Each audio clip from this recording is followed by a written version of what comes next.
વિદાય લે તે પહેલા જ પાણીની કિલ્લતનો સામનો કરી રહ્યા છે રાજ્યના 2 વિસ્તાર, જ્યાં તંત્રના વાંકે લોકોએ તરસ્યા રહેવાનો વારો આવ્યો છે। કેટલાક ઘરોમાં તો 5 દિવસ સુધી પાણી નથી પહોંચતું અને તેમ છતાં તંત્ર કહે છે કે બધું બરાબર થઈ જશે।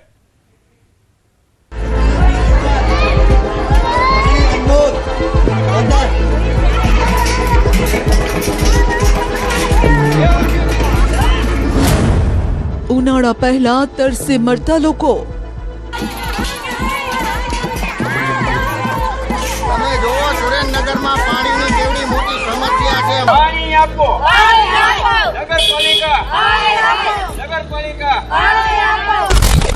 જોઈ લો રાજ્યના 2 વિસ્તારના હાલ, જ્યાં ઉનાળા પહેલા ખખડ્યા છે બેડા।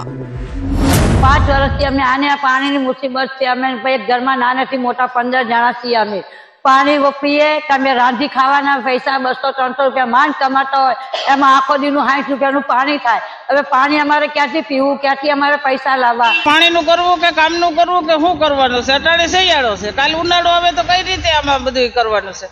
તો પાણી પૂરતી રીતે આપવું પડે કે ન આપવું પડે? છતે પાણીએ તરસ્યા। આમ તો સામાન્ય સમજ અને સામાન્ય સુવિધાની વાત કરીએ તો તંત્રની ફરજ છે કે જનતાને રોટી, કપડાં, મકાનની મૂળભૂત સુવિધા પૂરી પડાય, જેનો તેઓ વેરો પણ વસૂલે છે। પરંતુ સુરેન્દ્રનગરમાં તંત્ર લોકોને તેમના નસીબ પર છોડીને ભૂલી ગયું છે કે જનતાની પ્રાથમિક સુવિધાનું ધ્યાન તેઓએ રાખવાનું છે। સુરેન્દ્રનગર વોર્ડ નંબર 1 માં આવેલ રાજીવ ગાંધી સરકારી આવાસમાં રહેતા ગરીબ પરિવારોને તંત્ર દ્વારા છેલ્લા 8 દિવસ વીતવા છતાં પાણી નથી અપાયું। મનપાના વોર્ડ નંબર 1 માં અંદાજે 700 થી વધુ લોકો રહે છે, પરંતુ હાલ તો તંત્રના પાપે તેઓએ તરસ્યા રહેવાનો વારો આવ્યો છે। સવારથી હાંજ સુધી પાણી જોઈ તો અમે પાણી લેવા 4 બાટલા 5 બાટલા રહી તો અમે ગરીબ પબ્લિક આ પૈસા ક્યાંથી કાઢવાના? પેટનું માંડ પૂરું થતું હોય તો પાણીનું પૂરું ક્યાં કરવા જવાનું? આ નગરપાલિકામાં કેનાલું ભરી છે, ડેમું ભરી છે, પણ પાણી નથી દેતા। શું કરવાનું? અમારે તોડફોડ કરી નાખશી આ ફેરે। જવાબદારી અમારી નહીં રહેશે। અમે હવે બહુ ડાજે બેઠા છે મહાનગરપાલિકા ઉપર। પાણી ન મળતા ગરીબ લોકો માથે દેગડા લઈને ઘર સુધી પાણી પહોંચાડે છે, તો કેટલાક લોકો પાસે વાહનની સુવિધા હોવાથી રિક્ષામાં પાણી ભરી ઘરના ટાંકા ભરી રહ્યા છે। અહીં રહેતા લોકો સાવ સામાન્ય વર્ગમાંથી આવે છે, માટે રોજ પાણી ખરીદવું તેમને પોસાય તેમ પણ નથી। ત્યારે હવે કંટાળેલી, હારેલી, થાકેલી મહિલાઓએ હલ્લા બોલ કરવાનું મન બનાવ્યું છે।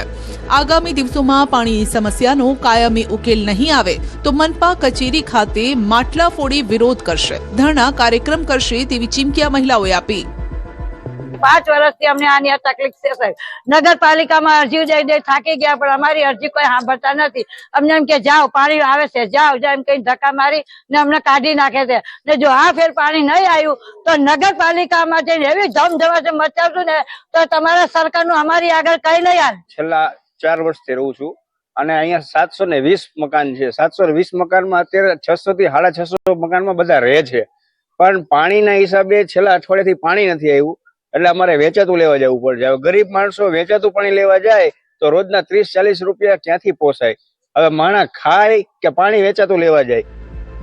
ત્યારે મનપાના અધિકારીઓ પૂરતું પાણી આપવામાં આવતું હોવાની ગુલબાંગો પોકારી રહ્યા છે ને કહી રહ્યા છે કે તેમની જવાબદારી માત્ર સંપમાં પાણી પૂરું પાડવાની છે, પણ હાલ થોડીક આંતરિક વ્યવસ્થાના અભાવે પાણી વિતરણ ખોરંભે ચઢ્યું છે તેવી વાત પણ કરી છે। રાજીવ આવાસ યોજના ના જે મકાનો છે ત્યાં નગરપાલિકા દ્વારા ત્યાં સંપ બનાવેલ છે। એ સંપમાં દર એકાંતરે નગરપાલિકા દ્વારા સંપમાં પાણી પૂરું પાડવામાં આવે છે। સંપમાંથી લોકો દ્વારા ઇન્ટરનલ વ્યવસ્થા એ લોકોની છે, એમાં કોઈ પ્રશ્ન હોય તો વાત અલગ છે। બાકી નગરપાલિકા દ્વારા નિયમિત એકાંતરે પાણી પૂરું પાડવામાં આવે છે અને અમારા માણસ ચેક કરવા પણ જાય છે અને અમે સંપમાં પૂરું પાણી આપવામાં આવે છે। 2 દિવસ પહેલા પણ આ મહિલાઓએ હલ્લાબોલ કર્યો હતો। ધોળી ધજા ડેમ સંપૂર્ણ ભરેલો હોવા છતાં પાણી માટે વલખા મારતા લોકોએ તંત્રને જગાડવા માટે તેઓએ ખુદ મનપા કચેરીનો ઘેરાવ કર્યો અને હલ્લાબોલ કર્યો। તમે જોવો સુરેન્દ્રનગરમાં પાણીની કેવડી મોટી સમસ્યા છે। માણસો રહ્યા ત્રાહીમામ થઈ ગયા છે। આ તરફ 10 દિવસે મળે છે પાણી। ઉનાળો શરૂ થવામાં હજુ થોડોક સમય બાકી છે, પરંતુ પાણીની સમસ્યા તો અત્યારથી જ માળવે ચડી પોકારી રહી છે. કેશોદમાં પાણી વિતરણ વ્યવસ્થાને લઈને સવાલ ઉઠ્યા. પાણી વગર 1 મિનિટ લોકોને ન ચાલે, પરંતુ કેશોદના ઇન્દિરાનગર સહિતના વિસ્તારોમાં લોકોએ 10 દિવસથી પાણીના દર્શન જ નથી કર્યા. પાણીની બહુ તકલીફ છે, તો આ પાણીની ફરિયાદ કોને ત્યાં લઈને જવું? નગરપાલિકાએ જાય તો ત્યાં કોઈ જવાબ મળતો નથી. બધી આ શિયાળો છે તો એટલો પ્રોબ્લેમ છે, તો ઉનાળામાં અમારી શું થઈ જતા. આસપાસના વિસ્તારોમાં ગરીબ અને મજૂર વર્ગના લોકો રહેતા હોવાથી તે બહારથી પાણીનું ટેન્કર પણ મંગાવી શકે તેમ નથી, જ્યારે પાણી વપરાશમાં કટોકટીના કારણે લોકોએ ગુજરાન કરવું પડે છે. નાગરિકોનો આક્ષેપ છે કે 10 દિવસે એક વખત પાણી અપાય છે, જે દૈનિક જરૂરિયાતો પૂરતું નથી. થોડા દિવસ પહેલા તો ગંદુ પાણી મળતા લોકો બીમાર પણ પડ્યા હતા. ટાંકા ખુલ્લા હતા એના હિસાબે એમાં કોઈ વસ્તુ પડી જવાથી આ વિસ્તારમાં પાણી બહુ ગંદુ આવ્યું હતું અને બીમાર પણ ઘણા લોકો પડ્યા છે. પણ ત્યાર પછી આ લોકોએ એક આત્રે પાણી દેવાને બદલે 5-10 દિવસે પાણી દે છે. એ પાણીમાં આજે આ મજૂર લોકો કે એના પેટ માટે મજૂરી કરવા જાય કે પાણીમાં રહે છે. જ્યારે તંત્રને આ સવાલ કરાયો તો નગરપાલિકા ચીફ ઓફિસરે કહ્યું કે ઓજત જૂથ યોજનાની મુખ્ય પાઇપલાઇનમાં ભંગાણ થવાથી પાણી પુરવઠામાં વિક્ષેપ પડ્યો છે. શહેર સંપૂર્ણપણે ઓજત નદી પર નિર્ભર હોવાથી વિકલ્પ પણ મર્યાદિત છે. વધતી વસ્તી અને ઉનાળામાં પાણીની માંગના કારણે સમસ્યા વધુ ગંભીર બનશે તેમાં પણ કોઈ બેમત નથી. હમણાં ટૂંક સમય પહેલાં જ આ મુખ્ય લાઇનમાં ભંગાણ થવાને કારણે કેશોદ નગરપાલિકાને પાણી ન મળવાને કારણે જે પાણીની વિતરણ વ્યવસ્થા છે તે ખોરવાયેલી હતી, જેના કારણે અંદાજિત અમુક વિસ્તારમાં 10 થી 12 દિવસ જેટલો સમય થઈ ગયેલો હતો પાણી વિતરણ માટે. કેશોદ નગરપાલિકાનો જે WTP તૈયાર થઈ રહ્યો છે ત્યાં મેળવી અને પાણીનું શુદ્ધિકરણ કરી અને કેશોદના શહેરી વિસ્તારને પાણી દૈનિક ધોરણે પૂરું પડે તે માટેનું આયોજન હાથ ધરેલું છે. પાણીની તંગી વચ્ચે પાણીનો વેડફાટ. વડોદરાના મકરપુરા એરફોર્સ સ્ટેશન પર પાણીની રેલમછેલના આ દ્રશ્યો જે ચોમાસામાં વરસાદ બાદ ખાબોચિયા ભરાય તેવા છે. પાણીની અહીં રેલમછેલ થતી હોય તેવા દ્રશ્યો જોવા મળી રહ્યા છે. એટલે કહી શકાય કે ક્યાંક પાણીની તંગી છે અને ક્યાંક છૂટથી પાણીનો વેડફાટ થઈ રહ્યો છે. જો કે આનું સાચું કારણ છે પાણીની લાઇનમાં ભંગાણ, જેથી રસ્તાઓ થયા પાણી. લોકોને પણ હાલાકી ભોગવવાનો વારો આવ્યો. રસ્તામાં અચાનક ભૂવો પડતા પાઇપલાઇન તૂટી અને લાખો લીટર પીવાના પાણીનો વેડફાટ કંઈક આ રીતે થયો, જેથી લોકો પણ હવે તંત્રને ફિટકાર વરસાવતા જોવા મળી રહ્યા છે. ખેતી હવે યુદ્ધના મોરચે લડવા જેવી થઈ ગઈ છે. ખેડૂત ક્યારેક કુદરત સામે બાથ ભીડે તો ક્યારેક ભાવની ભાંજગળ હોય છે. ટામેટાની ખેતીમાં કંઈક આવો જ ઘાટ ઘડાયો છે. વાતાવરણના પડકારો સામે ખેડૂતે ઝીંક ઝીલીને મબલક ઉત્પાદન મેળવ્યું તો હવે આ ટામેટાની કિંમત કોડીની થઈ ગઈ.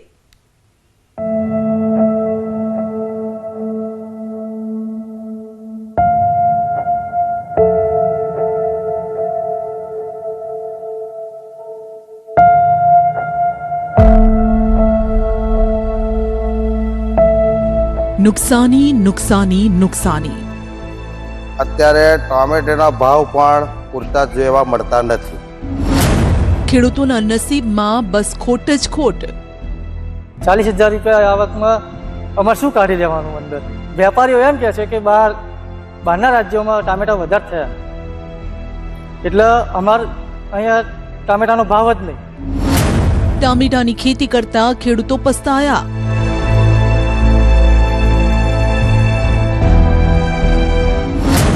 ભાવ ન મળતા ખેડૂતોને આર્થિક ફટકો.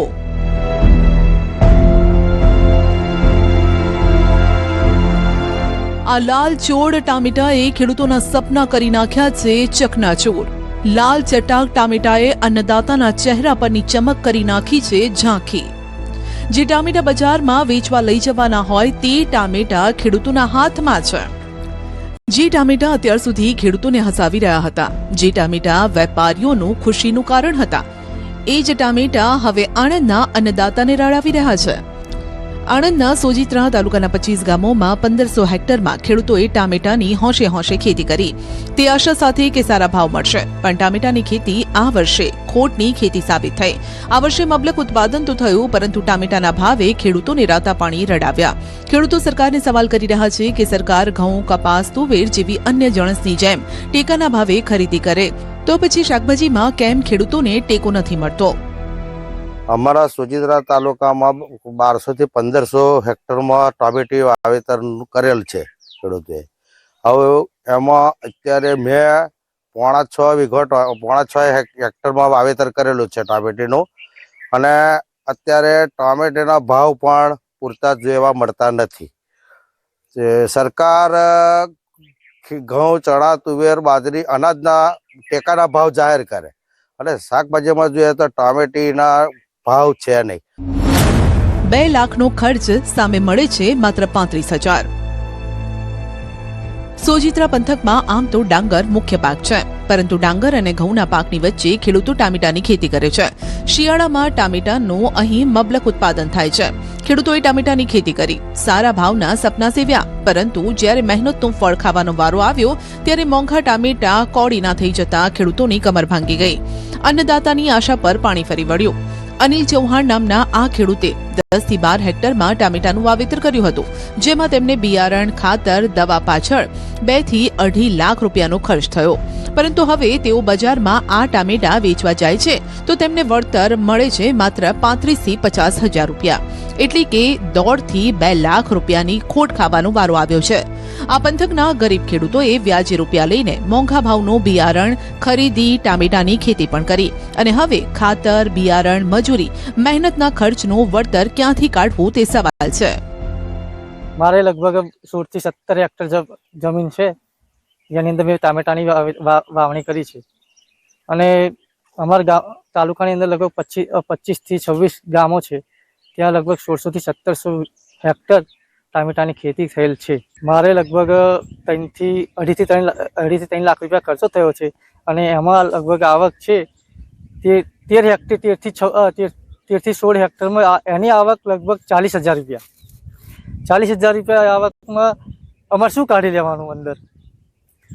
સરકાર કે વેપારીઓ એમ કહે છે કે બહારના રાજ્યોમાં ટામેટા વધારે થયા, એટલે અમારે અહીંયા ટામેટાનો ભાવ જ નહીં.